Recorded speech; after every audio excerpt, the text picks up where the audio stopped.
ഒരു ശാന്തമായ ഗ്രാമവും അവിടെ ജീവിച്ചിരുന്ന സുന്ദരിയായ ഒരു പെൺകുട്ടിയും. ഒരു ദിവസം എന്തോ ആവശ്യത്തിനായി അവളുടെ കുടുംബം വീടിന് പുറത്തേക്ക് പോയിരിക്കുകയായിരുന്നു. വീട്ടുകാർ തിരികെ എത്തിയപ്പോൾ ഖുഷ്ബുവിന്റെ അമ്മ ശ്രദ്ധിച്ച കാര്യം മകളെ വീട്ടിലെങ്ങും കാണാനില്ല എന്നതായിരുന്നു.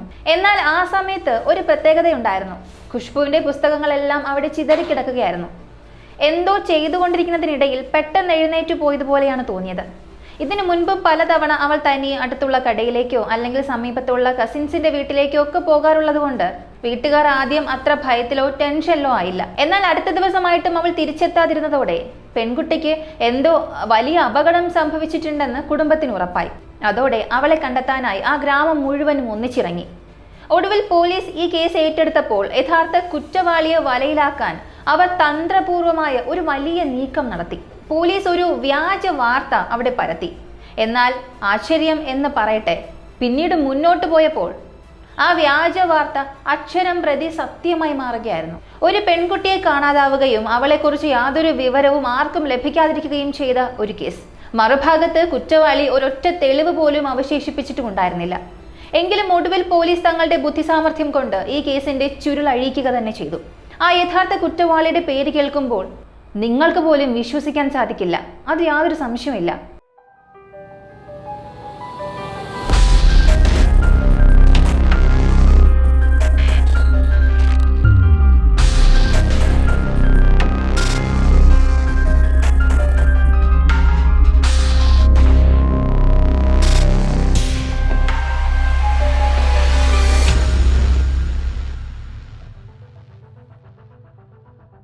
ഈ കേസിന്റെ തുടക്കം ഗുജറാത്തിലെ ബഡോദര ജില്ലയ്ക്ക് സമീപമുള്ള ജൻസത്ത് എന്ന ഒരു ചെറിയ ഗ്രാമത്തിൽ നിന്നാണ്.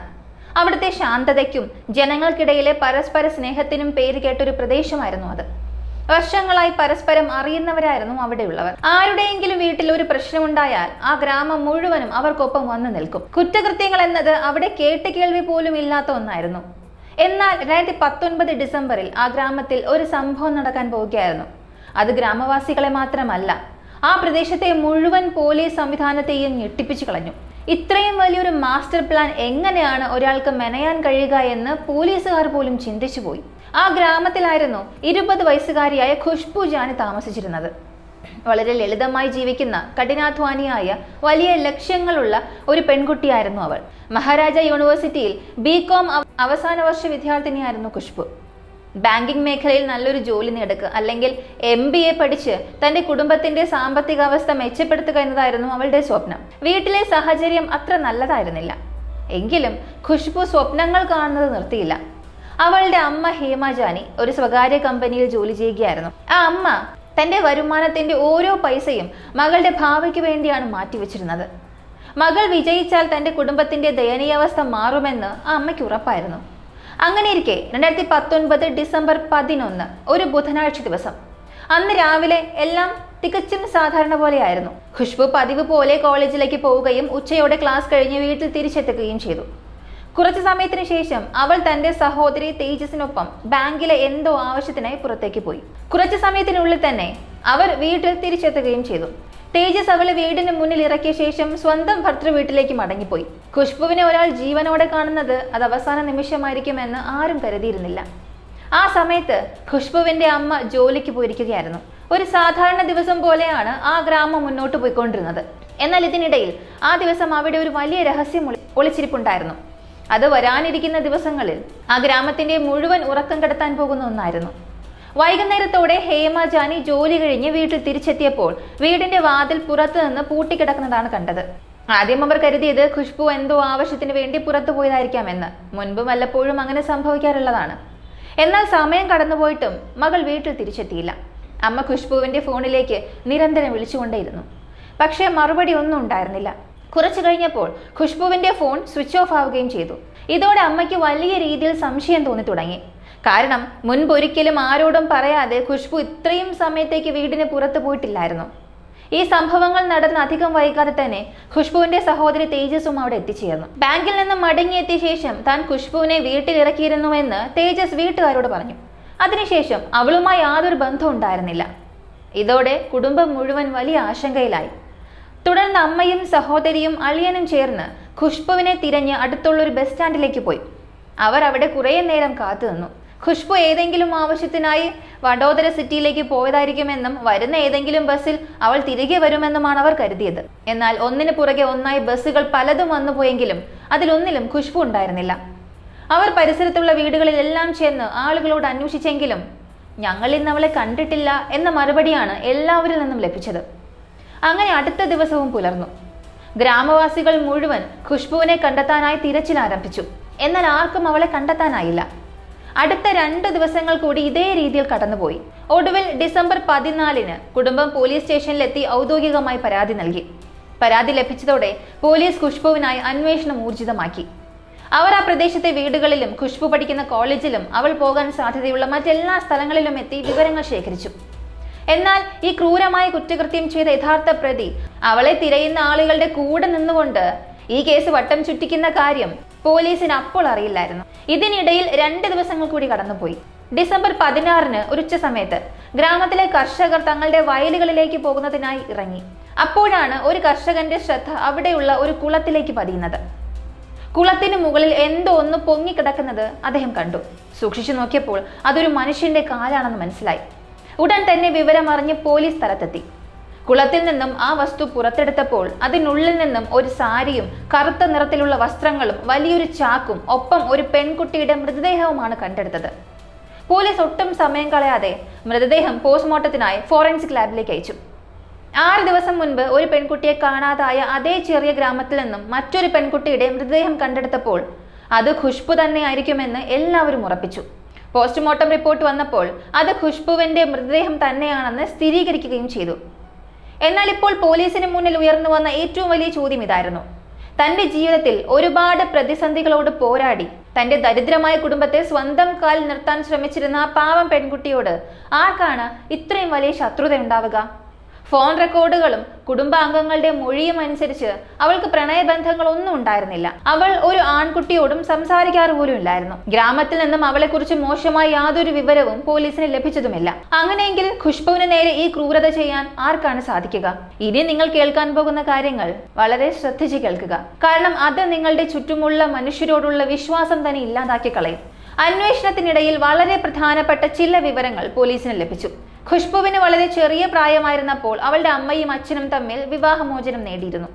പിന്നീട് അമ്മ രണ്ടാമതൊരു വിവാഹം കഴിക്കുകയും നിലവിൽ ഖുഷ്ബുവും കുടുംബവും അവളുടെ രണ്ടാനച്ഛന്റെ വീട്ടിലുമായിരുന്നു താമസം. ഈ അപകടം നടക്കുന്ന സമയത്ത് ഈ രണ്ടാനച്ഛൻ എന്തോ ആവശ്യത്തിനായി വീടിന് പുറത്തു പോയിരിക്കുകയായിരുന്നു. അതുകൊണ്ട് തന്നെ പോലീസിന്റെ ആദ്യത്തെ സംശയം ഇയാളുടെ മേലായിരുന്നു. അതിനൊപ്പം തന്നെ പോലീസിന് മുന്നിലേക്ക് വന്ന രണ്ടാമത്തെ വസ്തുത, ഖുഷ്ബുവിന്റെ സഹോദരി തേജസ് ആ ഗ്രാമത്തിലുള്ള ഒരു യുവാവുമായി പ്രണയത്തിലായിരുന്നു. സ്വഭാവ ഗുണമൊന്നും ഇല്ലാതിരുന്ന ആ ഒരു വ്യക്തിയുമായിട്ടായിരുന്നു തേജസിന്റെ വിവാഹം കഴിഞ്ഞത്. പോലീസിന്റെ രണ്ടാമത്തെ സംശയം ഈ അളിയനിലേക്കാണ് നീങ്ങിയത്. കാരണം ഖുഷ്ബുവിനെ കാണാതായ അന്ന് മുതൽ അവളെ കണ്ടെത്താനായി ഏറ്റവും കൂടുതൽ മുന്നിൽ നിന്ന് ഓടി നടന്നത് ഇയാളായിരുന്നു. എന്നാൽ പോലീസിന്റെ പക്കൽ ഇവർക്കെതിരെ യാതൊരു തെളിവുമില്ലാതിരുന്നതിനാൽ ഇവരെ അറസ്റ്റ് ചെയ്യാൻ കഴിഞ്ഞില്ല. ഈ സാഹചര്യത്തിലാണ് കുറ്റവാളിയെ കുടുക്കാൻ പോലീസ് മാധ്യമങ്ങളിലൂടെ തന്ത്രപരമായ ഒരു വ്യാജ വാർത്ത പടച്ചുവിട്ടത്. ഗ്രാമത്തിലെ പ്രധാനപ്പെട്ട ക്ഷേത്രത്തിലെ CCTV ക്യാമറയിൽ ഒരു വലിയ തെളിവ് ലഭിച്ചിട്ടുണ്ടെന്നും ആ തെളിവിന്റെ അടിസ്ഥാനത്തിൽ പോലീസ് ഉടൻ തന്നെ കുറ്റവാളിയെ അറസ്റ്റ് ചെയ്യുമെന്നുമായിരുന്നു ആ വാർത്ത. ഈ വിവരം കൃത്യമായി പ്രതിയുടെ കാതുകളിലും എത്തി. അന്ന് പകലും രാത്രിയും കടന്നുപോയി. തൊട്ടടുത്ത ദിവസം രാവിലെ ക്ഷേത്രത്തിലെ പൂജാരി പോലീസിനെ വിളിച്ച് ഒരു ഞെട്ടിക്കുന്ന വിവരം അറിയിച്ചു. ക്ഷേത്രത്തിനുള്ളിൽ സ്ഥാപിച്ചിരുന്ന CCTV ക്യാമറകളുടെ മുഴുവൻ സിസ്റ്റവും ആരോ കവർന്നു കൊണ്ടുപോയിരിക്കുന്നു. ഇതോടെ പോലീസ് തങ്ങളുടെ അടുത്ത തന്ത്രത്തിലേക്ക് കടന്നു. പോലീസ് ഒടുവിൽ അവരുടെ സ്നിഫർ ഡോഗിനെ സംഭവ സ്ഥലത്തേക്ക് കൊണ്ടുവന്നു.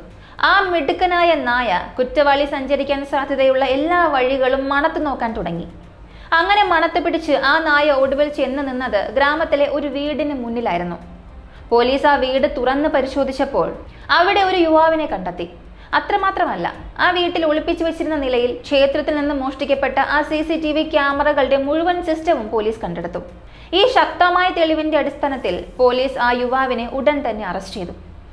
പോലീസ് പിടികൂടിയ ആ പ്രതിയുടെ പേര് ജയ്വ്യാസ് എന്നായിരുന്നു. ഇവന് ഖുഷ്ബുവിന്റെ കുടുംബവുമായി എത്രത്തോളം അടുത്ത ബന്ധമുണ്ടായിരുന്നു എന്ന് കേൾക്കുമ്പോൾ നിങ്ങൾ ശരിക്കും ഞെട്ടിപ്പോകും. ജയുടെയും ഖുഷ്ബുവിന്റെയും കുടുംബങ്ങൾ തമ്മിൽ വർഷങ്ങളായുള്ള വലിയൊരു സൗഹൃദ ബന്ധം ഉണ്ടായിരുന്നു. 2 വീട്ടുകാരും തമ്മിൽ എപ്പോഴും പരസ്പരം കാണാറുണ്ടായിരുന്നു. മാത്രമല്ല ഇവരുടെ വീടുകൾ തമ്മിൽ വെറും 100 മീറ്ററിന്റെ ദൂരം മാത്രമേ ഉണ്ടായിരുന്നുള്ളൂ. ജയ് എപ്പോഴും ഖുഷ്ബുവിന്റെ വീട്ടിൽ വരുമായിരുന്നു. അവൻ ഖുഷ്ബുവിനെ സ്വന്തം അനിയത്തിയെ പോലെയാണ് കണ്ടിരുന്നത്. ഖുഷ്ബു ആകട്ടെ ജയ്യെ തൻ്റെ സ്വന്തം ജ്യേഷ്ഠനായും കരുതി. എന്നാൽ ഇതേ മനുഷ്യൻ തന്നെ തനിക്കെതിരെ ഇത്രയും വലിയൊരു ക്രൂരത ചെയ്യുമെന്ന് ആ പാവം പെൺകുട്ടി സ്വപ്നത്തിൽ പോലും വിചാരിച്ചിരുന്നില്ല. ഒരു ദിവസം ഖുഷ്ബുവിന്റെ വീട്ടിൽ മറ്റാരും ഇല്ലാതിരുന്ന സമയം നോക്കി ജയ് തന്റെ സ്കൂട്ടിയുമായി അവിടെ എത്തി. അവൻ വാതിലിൽ മുട്ടിയപ്പോൾ ഖുഷ്ബു പുറത്തു വന്നു. വീട്ടിൽ ആരുമില്ലെന്ന് അവൾ പറഞ്ഞപ്പോൾ ജയ് ഒരു കള്ളം പറഞ്ഞു. അനിയത്തി, എനിക്ക് നിന്റെ ഒരു സഹായം വേണം. എന്റെ പുസ്തകങ്ങളിൽ കവറിടാൻ എനിക്കറിയില്ല, നീ ഒന്ന് സഹായിക്കാമോ? ഒരു നല്ല സുഹൃത്തും സഹോദരിയുമായതുകൊണ്ട് ഖുഷ്ബു ഒട്ടും സംശയിക്കാതെ ജയ്യുടെ സ്കൂട്ടിക്ക് പിന്നിൽ കയറി അവന്റെ വീട്ടിലേക്ക് തിരിച്ചു.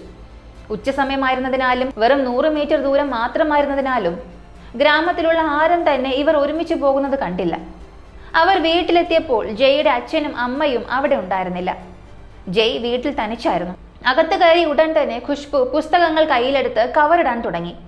എന്നാൽ ഈ സമയം ജയ്യുടെ മനസ്സിൽ ക്രൂരമായ ചിന്തകൾ ഉണരുകയും അവൻ ഖുഷ്ബുവിനെ ബലമായി പിടിച്ചു വയ്ക്കാനും ഉപദ്രവിക്കാനും ശ്രമിക്കുകയും ചെയ്തു. പെട്ടെന്ന് തന്നെ ഖുഷ്ബു അവനെ ശക്തിയായി പിന്നോട്ട് തള്ളി മാറ്റി. അവൻ എന്താണ് ചെയ്യാൻ ഭാവിക്കുന്നതെന്ന് അവൾക്ക് മനസ്സിലായിരുന്നു.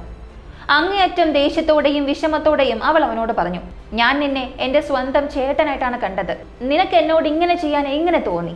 ഇതോടെ ജയ് ഭയന്നുപോയി. ഈ വിവരം പുറത്തറിഞ്ഞാൽ തന്റെ അച്ഛൻ തന്നെ വെറുതെ വിടില്ല എന്നും പോലീസിൽ കേസായാൽ കുടുംബത്തിന് വലിയ നാണക്കേടുണ്ടാകുമെന്നും അവൻ ചിന്തിച്ചു. ആ ഭയത്തിൽ നിന്നും രക്ഷപ്പെടാൻ അവൻ ഓടിച്ചെന്ന് ഒരു ചുറ്റിക എടുത്തുകൊണ്ടുവന്നു. ആ ചുറ്റിക ഉപയോഗിച്ച് അവൻ ഖുഷ്ബുവിന്റെ തലയ്ക്ക് ക്രൂരമായി അടിക്കുകയും ആ പാവം പെൺകുട്ടി ഈ ലോകത്തോട് എന്നേക്കുമായി വിട പറയുകയും ചെയ്തു. അതിനുശേഷം അംഗൻവാടി ജീവനക്കാരിയായ തന്റെ അമ്മ ഉപയോഗിച്ചിരുന്ന ഒരു സാരി അവൻ എടുത്തുകൊണ്ടുവന്നു. ആ സാരിയും ഖുഷ്ബുവിന്റെ വസ്ത്രങ്ങളും മൃതദേഹങ്ങളും എല്ലാം അവൻ ഒരു വലിയ പ്ലാസ്റ്റിക് ചാക്കിനുള്ളിലാക്കി. എന്നാൽ ഇതെല്ലാം ചെയ്യുന്നതിന് മുൻപ് തന്നെ സ്വന്തം സഹോദരിയായി കണ്ട ആ പെൺകുട്ടിയോട് തന്നെ അതിക്രൂരവും അശ്ലീലവുമായ രീതിയിലാണ് അവൻ പെരുമാറിയത്. അത് പറയാൻ പോലും എനിക്ക് ലജ്ജ തോന്നുന്നു. തുടർന്ന് അവൻ ഖുഷ്ബുവിന്റെ മൃതദേഹം സ്കൂട്ടിയിൽ വയ്ക്കാനായി വീടിന് പുറത്തേക്ക് കൊണ്ടുവന്നു. എന്നാൽ മൃതദേഹത്തിന് നല്ല ഭാരമുണ്ടായിരുന്നതിനാൽ സ്കൂട്ടിയിൽ തനിയെ വയ്ക്കാൻ അവന് കഴിഞ്ഞില്ല. ആ സമയം അവിടെ ചില തൊഴിലാളികൾ ജോലി ചെയ്യുന്നുണ്ടായിരുന്നു. ജയ് ആ തൊഴിലാളികളുടെ സഹായം തേടി. അവർ അത് സ്കൂട്ടിയിൽ എടുത്ത് വെച്ചു കൊടുക്കുന്നതിനിടയിൽ, ഇത്രയും ഭാരമുള്ള എന്ത് സാധനമാണ് നീ കൊണ്ടുപോകുന്നത്? ഇങ്ങനെ ജയ്യോട് ചോദിച്ചു. ഇത് വീട്ടിലെ പഴയ ആക്രി സാധനങ്ങളാണ്, ഇത് വിൽക്കാൻ കൊണ്ടുപോവുകയാണ് എന്നാണ് അവൻ മറുപടി നൽകിയത്. അവിടെ നിന്നും ആ മൃതദേഹവുമായി പോയി ജയ് അത് നേരെ അടുത്തുള്ള കുളത്തിൽ കൊണ്ടുപോയി തള്ളി. ഇവിടെയാണ് ഏറ്റവും വിചിത്രമായ കാര്യം നടക്കുന്നത്. പോലീസും നാട്ടുകാരും കുടുംബവും എല്ലാം ചേർന്ന് ഖുഷ്ബുവിനെ തിരഞ്ഞുകൊണ്ടിരുന്ന ദിവസങ്ങളിൽ ഒരു ദിവസം പെട്ടെന്ന് കുളത്തിൽ നിന്നും ചാക്ക് മുകളിലേക്ക് പൊങ്ങി വന്നു. ഇതറിഞ്ഞ ജയ് ആരും സംശയിക്കാതിരിക്കാൻ കുളത്തിൽ കുളിക്കാൻ എന്ന വ്യാജേന ഇറങ്ങുകയും ഭാരമുള്ള എന്തോ ഒരു വസ്തു അതിനു മുകളിൽ വെച്ച് ഖുഷ്ബുവിന്റെ മൃതദേഹം വീണ്ടും വെള്ളത്തിനുള്ളിലേക്ക് താഴ്ത്തുകയും ചെയ്തു. എന്നാൽ കാലം അതിന്റെ വഴിക്ക് സംഭവിക്കുമല്ലോ. കുറച്ച് ദിവസങ്ങൾ കൂടി കഴിഞ്ഞപ്പോൾ മൃതദേഹം വീണ്ടും കുളത്തിന് മുകളിൽ പൊങ്ങി വരികയും നാട്ടുകാർ അത് കണ്ടെത്തുകയും ചെയ്തു. അങ്ങനെയാണ് ഈ ക്രൂരമായ കൊലപാതകത്തിന്റെ ചുരുളഴിയുന്നത്. അന്വേഷണത്തിന്റെ ഒടുവിൽ പോലീസിനെ പോലും ഞെട്ടിച്ച ചില കാര്യങ്ങൾ കൂടി പുറത്തു വന്നു.